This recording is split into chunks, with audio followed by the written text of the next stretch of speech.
Bonjour tout le monde, j'espère que vous allez bien. J'espère que moi aussi je vais bien. Ça ne me tombe pas dessus. Vous m'entendez clairement? Ça va? Écoutez, je ne sais pas si vous avez chaud. Moi, j'ai très chaud. J'espère que vous vous endormez pas trop jusqu'à présent. J'espère ne pas vous endormir aussi avec mon message. J'espère garder ça vivant, garder ça frais et excitant pour vous ce matin. Avant de plonger dans les Écritures ce matin et amener le message que j'ai préparé pour nous tous, j'aimerais juste mentionner que peut-être vous avez remarqué que Ghislain n'est pas là ce matin. Ghislain est en fait allé reconduire quelques ados en Philadelphie pour le camp des ados. Et en fait, ils sont déjà là-bas. Il a conduit toute la journée hier et les a reconduits sains et saufs. Je crois qu'ils sont arrivés sains et saufs, n'est-ce pas? Il devrait être de retour ce soir ou demain matin. Donc, priez pour Ghislain, priez pour que Dieu le protège sur la route pour qu'il nous revienne sains et saufs à Montréal. Et ce matin, je suis vraiment excité pour deux raisons. Une, évidemment, parce qu'on va plonger dans les Écritures, on va apprendre de la parole de Dieu ensemble. Mais la deuxième raison pour laquelle je suis excité, c'est parce qu'il y a un baptême ce matin. Hardy, qui a étudié la Bible avec nous dans le campus, va être baptisé ce matin. Et j'aimerais juste partager quelque chose d'encourageant avec l'Église ce matin. Partager à propos d'un frère qui a invité Hardy à l'Église, l'a invité à étudier la Bible. C'est notre frère Alex, dont Hardy est l'ami. En fait, ils étudient à la même école, ils étudient ensemble et ils vivent dans la même résidence. Et en étudiant la Bible avec Hardy, je lui ai demandé Hey Hardy, pourquoi tu es venu à l'église? Pourquoi tu as décidé de vouloir étudier la Bible? Et c'est là qu'il m'a partagé le fait qu'il avait vu Alex changer depuis qu'il est devenu chrétien. Il m'a dit qu'ils étaient des amis avant qu'Alex ne devienne chrétien. Et il a dit qu'il a vu changer. Ce qu'il faisait avant, il a arrêté de le faire. Mais non seulement ça, il disait que sa vie semblait le fun, sa vie semblait cool. Il était curieux de savoir c'est quoi le genre de vie que Alex vit. Et il partageait le fait qu'à un moment donné, en fin d'année scolaire, cette année à l'université, il se posait des questions sur Dieu. Et une des réalisations qu'il a faites par lui-même, c'est qu'il a besoin d'approfondir sa relation avec Dieu parce qu'il n'en avait pas. Et il est allé voir Alex et lui a dit « Hey Alex, j'aimerais que tu m'aides à grandir dans ma relation avec toi. » Et c'est là où Alex lui a proposé d'étudier la Bible. Donc, Alex, je tiens à dire que je suis vraiment fier de toi. Je suis vraiment fier des changements qui sont venus dans ta vie depuis ces derniers mois. Ça fait même pas un an que tu es chrétien. Et props à toi d'avoir été une lumière pour ton ami Hardy qui va être baptisé ce matin.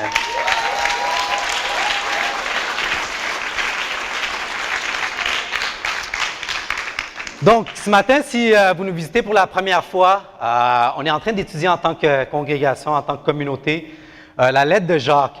Et ce matin, j'ai le privilège de pouvoir continuer l'étude du chapitre 1 et en fait conclure le chapitre 1 avec vous ce matin. Donc, ce matin, non, ça va être pour tantôt. Ce matin, avant de vraiment rentrer dans le creux de ce que j'aimerais enseigner, j'aimerais qu'on puisse lire ensemble le verset 12 du chapitre 1. Donc, si vous avez vos Bibles avec moi, vous pouvez tourner là. Et on va aller un peu verset par verset graduellement dans ces derniers versets du chapitre 1 de l'Évangile de Jacques. Donc, Jacques chapitre 1, verset 12. Et ici, un peu pour faire le lien avec le message de Jason la semaine passée et aussi conclure cette pensée, parce qu'il y a comme deux pensées différentes que Jacques était en train d'amener au chapitre 1. Donc, pour terminer la pensée des 11 premiers versets, au verset 12, il dit « Heureux l'homme qui endure la tentation, car après avoir été mis à l'épreuve, il recevra la couronne de vie que le Seigneur a promise à ceux qui l'aiment. » Maintenant, la question qu'on peut se poser, c'est quoi cette couronne de vie? Cherchez pas trop loin, c'est pas très compliqué, c'est pas une couronne qu'on voit du genre dans les films de Disney. C'est pas le genre de couronne que les princesses de Disney portent, malgré le fait que certaines sœurs, je pense, auraient aimé recevoir de la part de Dieu ce genre de couronne. Non, c'est pas de ça qu'on parle ici. On parle ici de la vie éternelle. C'est ça la couronne de vie qui nous est promis pour ceux qui qui aiment Dieu, pour ceux qui craignent Dieu et pour ceux qui auront surtout enduré toutes les tentations et toutes les épreuves qui sont venues dans leur chemin. Et Jason, la semaine passée, couvrait les 11 premiers versets où on voit que les chrétiens à qui Jacques écrivait une lettre semblaient vivre des moments très difficiles. Puis une des raisons pourquoi, c'est parce qu'ils étaient dans un contexte de persécution. Comme Jason le mentionnait, je suis d'accord avec lui, Jacques a probablement été écrit environ vers l'an 45. Donc c'est très tôt dans le christianisme et c'est un moment où la persécution est encore présente dans l'Église et en fait très, très ardue. Donc Jacques écrivait cette lettre-là, entre autres pour encourager les chrétiens à endurer les épreuves qui sont sur leur chemin. Pourquoi? Mais parce qu'il y a une vie éternelle, une éternité avec Dieu qui nous attend. Et Jacques nous rappelle que ces souffrances qu'on vit de façon momentanée ne sont qu'un petit point sur l'éternité. C'est ça qu'il est en train de dire, en gros, ici au verset 12. Et maintenant, pour continuer au verset 13, il parle d'une autre sorte de tentation, si vous voulez le lire avec moi. Les versets 13 à 15, il parle ici d'une tentation, une sorte d'épreuve qui est différente des épreuves dont il mentionne dans les 11 premiers versets. Les 11 premiers versets, les épreuves que les chrétiens vivaient, c'était des épreuves qui venaient de l'externe. Ce n'était pas causé par eux-mêmes. C'était causé soit par la persécution ou le rejet, etc., mais toujours qui venait de l'extérieur. Mais ici, au verset 13 à 15, on voit qu'il parle d'une autre sorte de tentation, une tentation qui vient de l'intérieur de l'homme, qui vient de ses désirs. Donc, lisons ensemble les versets 13 à 15. Que personne, lorsqu'il est tenté, ne dise « C'est Dieu qui me tente », car Dieu ne peut être tenté par le mal et ne tente lui-même personne. Mais chacun est tenté parce que sa propre convoitise l'attire et le séduit. Puis la convoitise, lorsqu'elle a conçu, enfante le péché, et le péché parvenu à son terme engendre la mort. Jacques est en train de dire ici que, « Hey guys, il y a une sorte de tentation que vous vivez qui vient de votre cœur, qui vient de vos propres désirs, de votre propre convoitise. » Et il rappelle aux chrétiens au premier siècle que ce n'est pas Dieu qui nous tente à pécher, c'est nous-mêmes qui nous laissons séduire. Et vous le savez comme moi qu'il y a beaucoup de tentations qui arrivent dans notre vie en tant que chrétien. Il y a plusieurs choses qui peuvent nous distraire de la vie chrétienne et ces choses-là nous amènent à pécher. Mais souvent, la cause et si vous voulez, la source du péché, c'est souvent des désirs mauvais qu'on a déjà dans notre cœur. C'est ça que Jacques est en train de dire ici. Il dit que dans notre cœur, il y a déjà une convoitise. Il y a déjà des désirs mauvais. Et maintenant, une petite bémol, les désirs ne sont pas toujours nécessairement mauvais.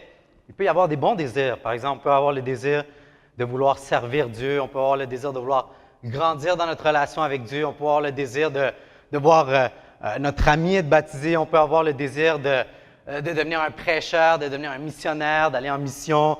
Il y a toutes sortes de bons désirs qu'on peut avoir en tant que chrétien, mais aussi des mauvais désirs.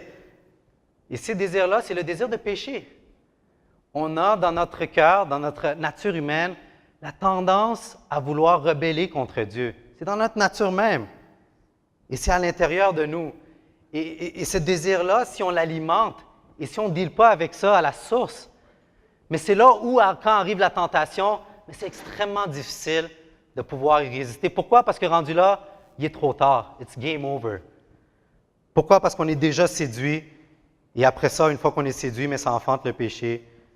Et après ça, ça engendre la mort. Et ici, là, quand il parle d'engendrer la mort, juste clarifier qu'il parle ici de la mort spirituelle, il parle de l'apostasie.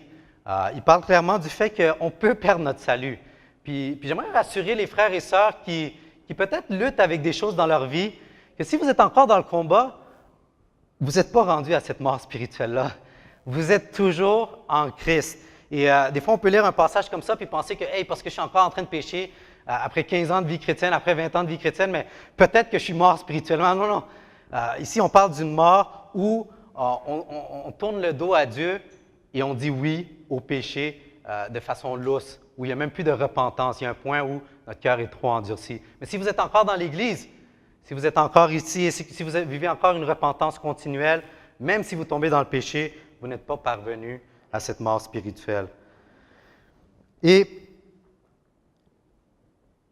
la question qu'on peut se poser, c'est s'il y a ces désirs mauvais dans nos cœurs, et s'il y a des tentations qui arrivent de l'extérieur, des tentations du genre je suis fatigué, j'ai une grosse journée au travail, j'ai une grosse semaine au travail, je me suis chicané avec mon ami ou ma femme, mon mari. Puis des tentations qui arrivent comme ça que nécessairement on ne peut pas toujours contrôler. Mais comment on peut faire pour ne pas tomber dans le péché? Comment est-ce qu'on peut résister au péché? C'est vraiment une question qu'on se pose et c'est une question légitime. Et c'est pour ça que j'aime beaucoup les versets après, les versets 16 à 19, où Jacques nous donne, si on voulait, un extrait de ce qui lui permettait, ou du moins pourrait permettre aux chrétiens au premier siècle de pouvoir vaincre la tentation et de pouvoir même éliminer les mauvais désirs qui sont dans leur cœur. Donc, lisons ensemble les versets 16 à 19. « Ne vous y trompez pas, mes frères bien-aimés. Tout don excellent et tout cadeau parfait viennent d'en haut, du Père des Lumières chez lequel il n'y a ni changement, ni ombre de variation. Il nous a engendrés selon sa volonté, par la parole de vérité, afin que nous soyons en quelque sorte les prémices de ses créatures. Sachez-le, mes frères bien-aimés. » Et on va s'arrêter là.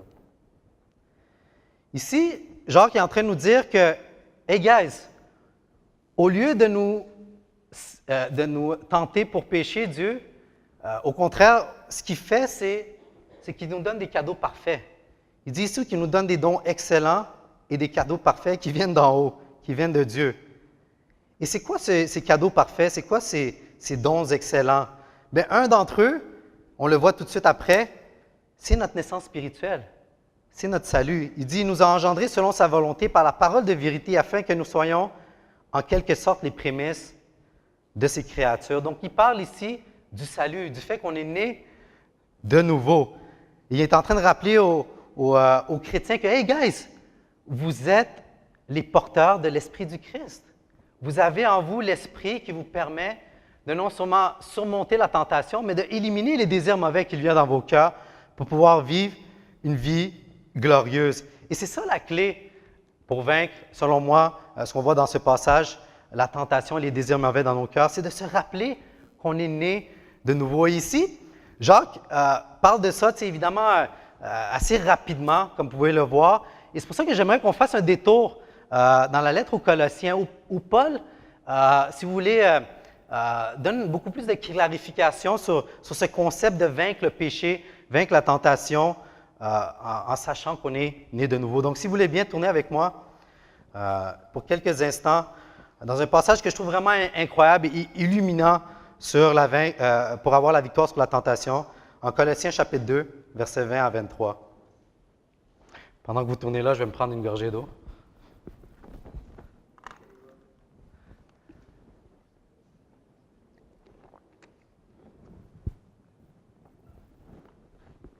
Donc, Colossiens chapitre 2, versets 20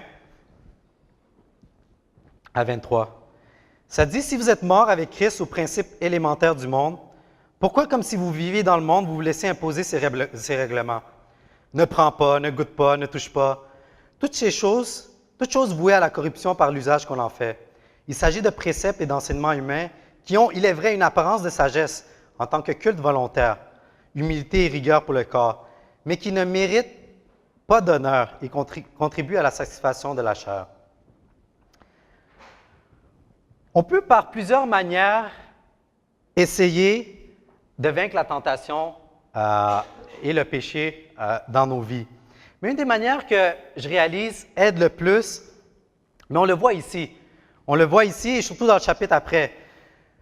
Une des choses que Paul est en train de dire ici, c'est que dans cette lutte contre le péché, il faut faire attention de ne pas se laisser avoir par des principes élémentaires du monde. Il dit, vous êtes morts avec Christ aux principes élémentaires du monde. De quoi est-ce qu'il parle ici? C'est quoi les principes élémentaires du monde? Mais il le dit tout de suite après, ne prends pas, ne goûte pas, ne touche pas, etc., etc. Les principes élémentaires du monde, c'est la sagesse du monde. C'est la sagesse qui vient des hommes. C'est cette approche humaniste qu'on peut avoir à la vie. Et malheureusement, et je l'ai réalisé dans ma propre vie, même en tant que chrétien, des fois, au lieu de se replier sur les Écritures pour trouver une solution, on se replie sur des principes humains, une approche humaniste, même la psychologie, qui à la fin, comme Paul le dit, a simplement une apparence de sagesse, mais ne fait que satisfaire la chair. Pourquoi? Parce qu'on puise la force en nous-mêmes. On vient chercher la force en nous-mêmes. On se dit des choses comme du genre, « Ah, juste travaille plus fort, bro. Sois plus discipliné, ça va t'aider. Ah, juste quand des mauvaises pensées viennent, juste essaie de toutes tes forces de les oublier. » Des choses comme ça. Et souvent, on essaie même d'associer la douleur à l'élimination du péché. Par exemple, dans ma propre vie, j'ai vu ça à plusieurs reprises. Et un des péchés avec lesquels j'avais dû dealer avant ma conversion et même après ma conversion, c'était le péché de la pornographie. Et je m'en rappelle, avant de devenir chrétien et même après être devenu chrétien, j'essayais d'associer de la douleur à cet acte que je faisais. J'essayais de me dire, pense à Jésus sur la croix. Pense à Jésus là sur la croix qui est en train de souffrir, puis ça va te motiver à ne plus tomber dans le péché. Ou même, une des choses que j'avais essayé, c'est, je me dis à chaque fois que je vais consommer de la pornographie, mais je vais regarder, je vais faire un jour de jeûne. Et s'il le faut, 2-3 jours de jeûne. Donc, j'essayais toujours d'associer de la douleur à ce péché-là pour essayer de l'éliminer. Mais le danger avec ça, le danger de le faire avec la douleur, d'essayer d'y parvenir en associant une espèce de regret à ça, c'est qu'après un certain moment, la douleur diminue. Et quand la douleur diminue, mais la tentation devient de plus en plus forte, on n'est plus capable à un certain point de le vaincre. Et c'est ça que Jacques disait, c'est qu'il y a un cercle vicieux qui se crée, et après un certain temps, on retombe dans le même péché, on retombe dans les mêmes patterns, si vous voulez, et il n'y a plus de sortie. Mais Dieu soit loué, Jacques et Paul, dans la même pensée, nous enseignent comment on peut sortir de cette espèce de culpabilité, situation de honte face au péché. C'est-à-dire qu'on n'essaie pas d'y parvenir par des préceptes humains, en se forçant plus. Et le chapitre tout de suite après, le chapitre 3, à partir du verset 1, nous illumine sur ça. Et je trouve ce passage-là vraiment magnifique pour nous aider à comprendre comment vaincre la tentation et le péché dans nos vies. En passant, juste une petite bémol, quand vous étudiez la Bible, portez pas trop d'attention aux chapitres et aux versets que vous voyez dans vos Bibles. Il n'y a aucune inspiration derrière ça. Ce n'est pas inspiré par Dieu. Ça a été choisi de façon aléatoire, honnêtement, il y a de cela 500 ans.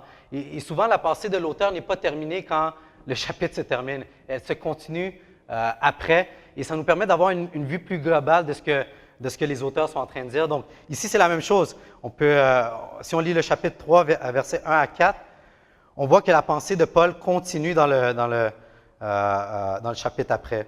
Donc, lisez avec moi le chapitre 3, versets 1 à 4 de Colossiens.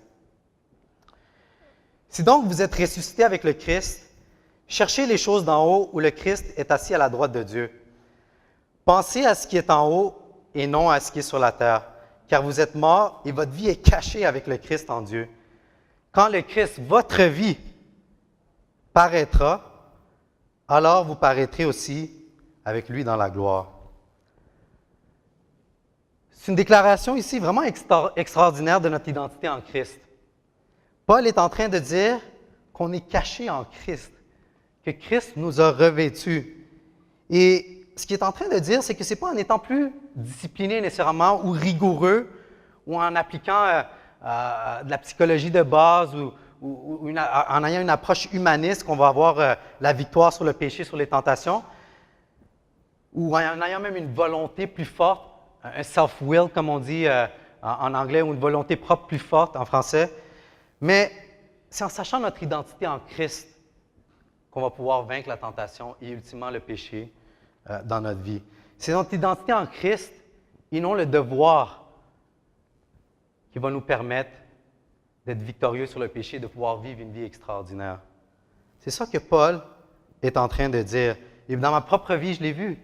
Je l'ai vu que quand je m'appuyais sur l'Esprit qui est en moi et non sur mes propres forces, c'est là où ça fait vraiment une différence. Pourquoi? Parce que c'est là où il y avait vraiment une repentance. Le mot repentance vient du mot grec métanoïa, transformation de pensée. Mais quand j'essaie si vous voulez, changer mon comportement en m'appuyant sur mes propres forces, il n'y a pas de métanoïa. Tout ce que je fais, c'est en train de gérer mon comportement par la sagesse humaine. Mais il y a un danger derrière ça. Pourquoi? Parce que ça nous entraîne dans un cercle vicieux, parce que la puissance ne vient pas du Christ, mais la puissance vient de l'intérieur de nous. Et ça, c'est dangereux. Et Paul ici nous rappelle que la façon d'y parvenir, la façon de vaincre la tentation, la façon de vaincre le péché, c'est en sachant notre identité en Christ. Le fait qu'on a reçu l'Esprit Saint, le fait qu'on est né de nouveau, ça devrait nous motiver encore plus à le suivre et à le plaire. Amen? Donc, j'aimerais ça qu'on retourne maintenant en Jacques, maintenant qu'on comprend ce concept que Jacques amenait d'être né de nouveau, ce cadeau parfait et excellent et honnêtement incroyable. Si vous êtes là aujourd'hui, personne d'entre vous avait fait quoi que ce soit pour le mériter. Le salut est gratuit. Et en fait, même après le baptême, le salut est gratuit. Vous n'avez rien à faire pour prouver votre salut. Tout ce que vous avez à faire, c'est vous jeter entre les bras de Jésus et faire confiance à sa grâce. Donc, Jacques chapitre 1, verset 19. Maintenant qu'on comprend le fait qu'on a une identité en Christ, qu'on est revêtu par Christ, qu'on a en nous l'Esprit Saint, l'Esprit qui nous permet d'avoir une vie glorieuse et de vaincre la tentation. Mais Jacques nous dit ici, à cause de tout ça, on doit être prompt à écouter, lent à parler, lent à la colère, car la colère de l'homme n'accomplit pas la justice de Dieu. C'est pourquoi, rejetant toute souillure et tout excès de méchanceté, recevez avec douceur la parole qui a été plantée en vous et qui peut sauver vos âmes. Jacques, ici, nous rappelle qu'il y a plusieurs choses qui peuvent nous empêcher de suivre Christ. Il y a des excès de méchanceté, il y a une souillure, et on doit se débarrasser de ça. Mais comment on peut se débarrasser de ça? Mais c'est en sachant notre identité en Christ. C'est en sachant qu'on est gracié. Et j'aime beaucoup le mot douceur. Je ne sais pas si comme moi, vous trouvez ça un peu bizarre comme expression. Recevez avec douceur la parole qui a été plantée en vous.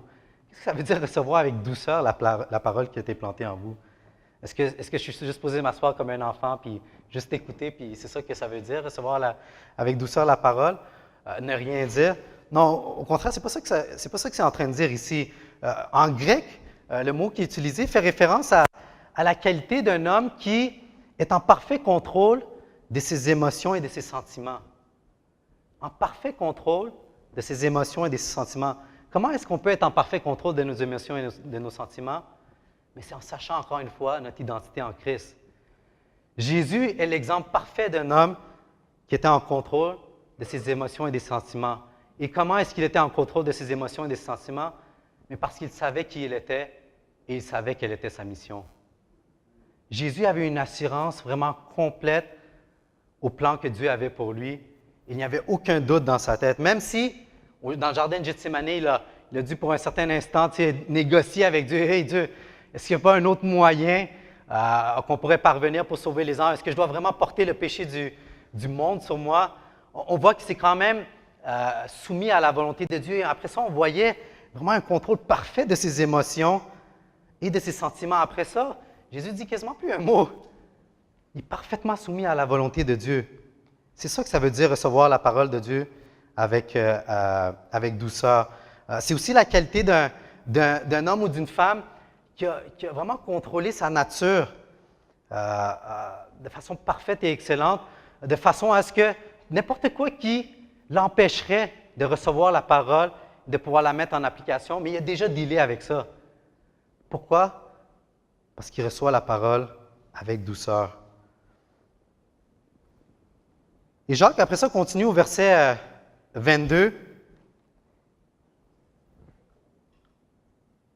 Il dit, « Pratiquez la parole et ne l'écoutez pas seulement, en vous abusant par de faux raisonnements.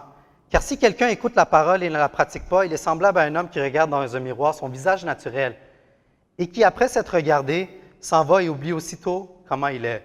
Mais celui qui a plongé les regards dans la loi parfaite, la loi de la liberté, et qui persévère non pas en l'écoutant pour l'oublier, mais en la pratiquant activement, celui-là sera heureux dans son action même.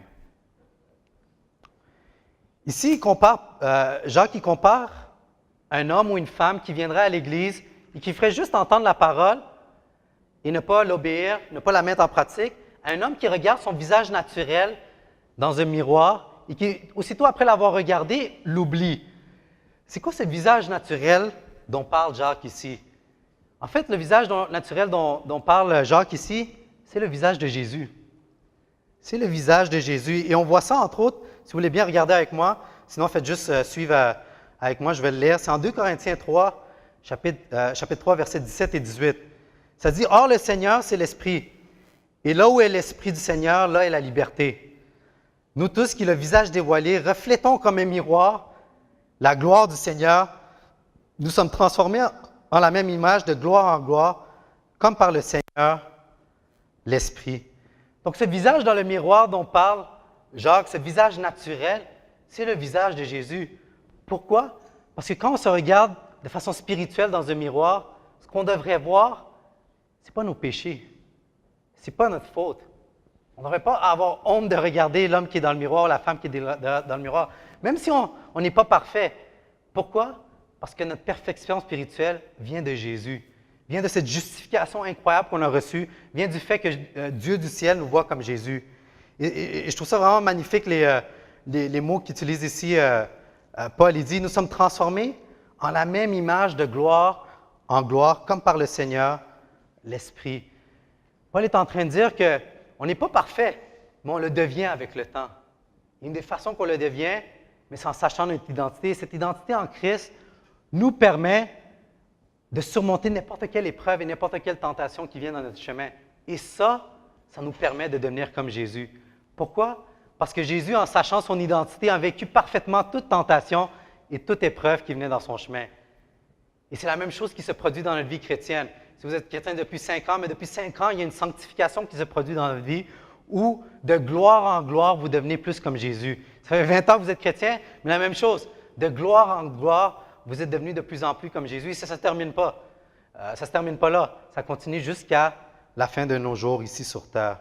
Et ça devrait nous réjouir, ça devrait nous donner vraiment une motivation intrinsèque, vraiment puissante, où on ne se fie pas à notre propre force. Mais tout ce qu'on fait, c'est se dire, « Hey, je ne suis pas parfait, mais Jésus est parfait, son esprit habite en moi. » Et cet esprit-là, c'est ça qui va me donner la puissance de pouvoir vivre une vie libre du péché, libre de la tentation. Mais non seulement ça, mais une vie où je ne vais pas me forcer à venir à l'Église. Je ne vais pas me forcer à lire la Bible. Je ne vais pas me dire, tu dois évangéliser. Ah, tu dois passer ce temps de formation avec un frère. Ah, tu dois dire telle chose à tel frère, tel ça. Non, on n'est plus dans l'obligation, mais on est vraiment dans la liberté parce qu'on a envie de faire ça. Et pourquoi on a envie de faire ça? Parce qu'on a cet esprit qui nous pousse à devenir de plus en plus comme Jésus. Et on a vraiment ce désir ardent de lui plaire, non par l'obligation, mais simplement parce qu'on a reçu une grâce incroyable. Et ça devrait nous motiver ce matin. Et j'aimerais nous encourager à réfléchir à ça, à ne pas être dans le sens du devoir. Pourquoi? Parce que ça ne va pas loin. Je l'ai essayé, guys. Ça fait 5 ans que je suis dans l'Église et des fois, j'essaie de me motiver et me dire, si tu ne partages pas ta foi à cette personne-là, mais elle va aller en enfer. Oui, c'est une motivation, mais c'est toujours, toujours dans le négatif. C'est toujours où je me sens mal de le faire. Même si je le fais, il n'y a pas comme cette joie de le faire. Il n'y a pas cette excitation. Ah oui, j'ai vraiment envie de partager ma foi à cette personne-là. Ou quand je viens à l'Église, je dois le faire parce que bon, Dieu le veut, puis ça le dit dans la Bible. Non, au contraire, on doit avoir cet esprit, on est comme, wow, j'ai reçu une grâce incroyable. Je porte en moi l'identité du Christ. Je porte en moi l'image du Christ. Man, je veux la partager. Je veux partager cette lumière au monde. Je veux partager cette lumière aux frères et aux sœurs. On devrait venir avec cette attitude vraiment où on est libre. Libre en Christ et pas sous la loi.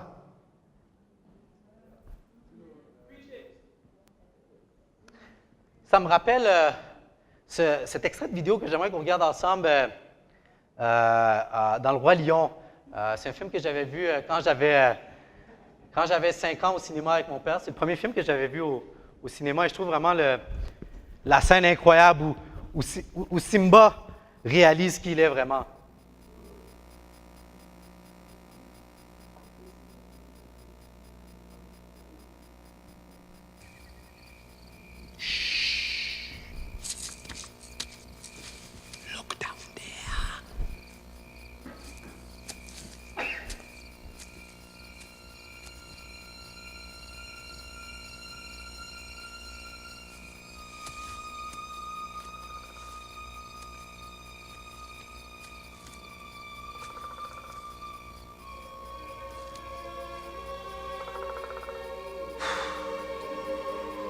That's not my father. It's just my reflection. No. Look hard.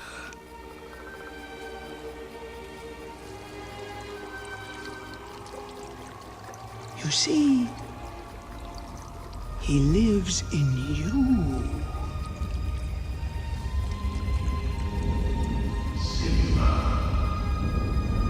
Father?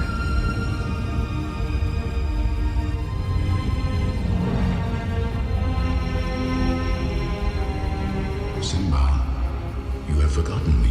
No. How could I? You have forgotten who you are, and so forgotten me. Look inside yourself, Simba. You are more than what you have become. You must take your place in the circle of life. How can I go back? I'm not who I used to be. Remember who you are. You are my son, and the one true king. Remember who you are. No! Please! Don't leave me! Remember. Father! Remember. Don't leave me.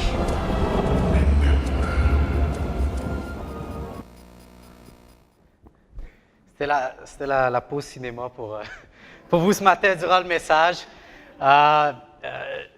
Je trouve ça vraiment puissant ce que Mufasa, le père de Simba, dit à Simba. Il dit rappelle-toi qui tu es. Puis il dit que tu as oublié qui tu es. Et souvent, en tant que chrétien, de la même manière, on peut oublier qui on est. Puis on peut penser qu'on est des pécheurs, puis on est des bons à rien, puis bon, on n'est pas parfait, puis on ne vaincra jamais le péché. Mais c'est faux. C'est faux.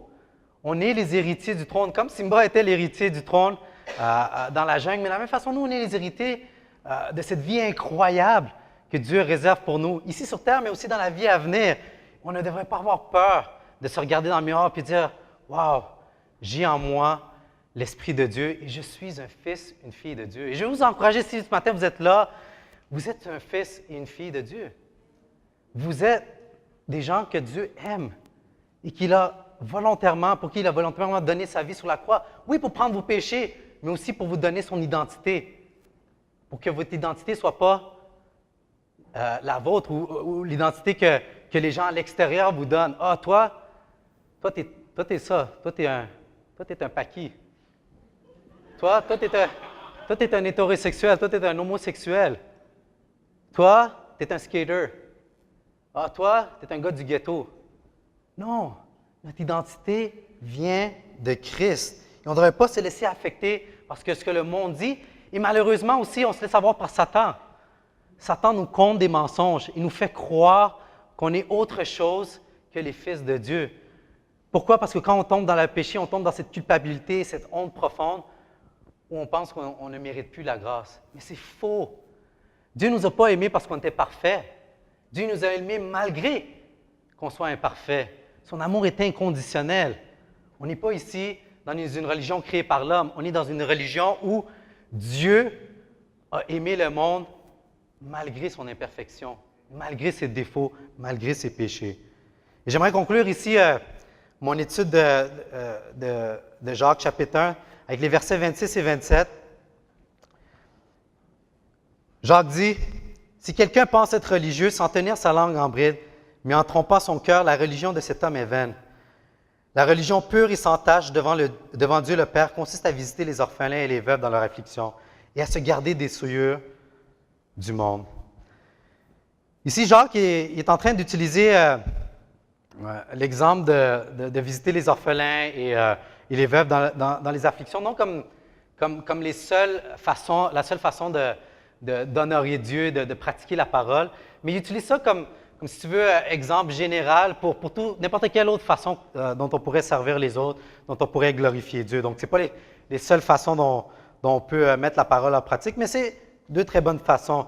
Et Jacques, il est en train de parler ici d'une religion qui est pure et sans tache.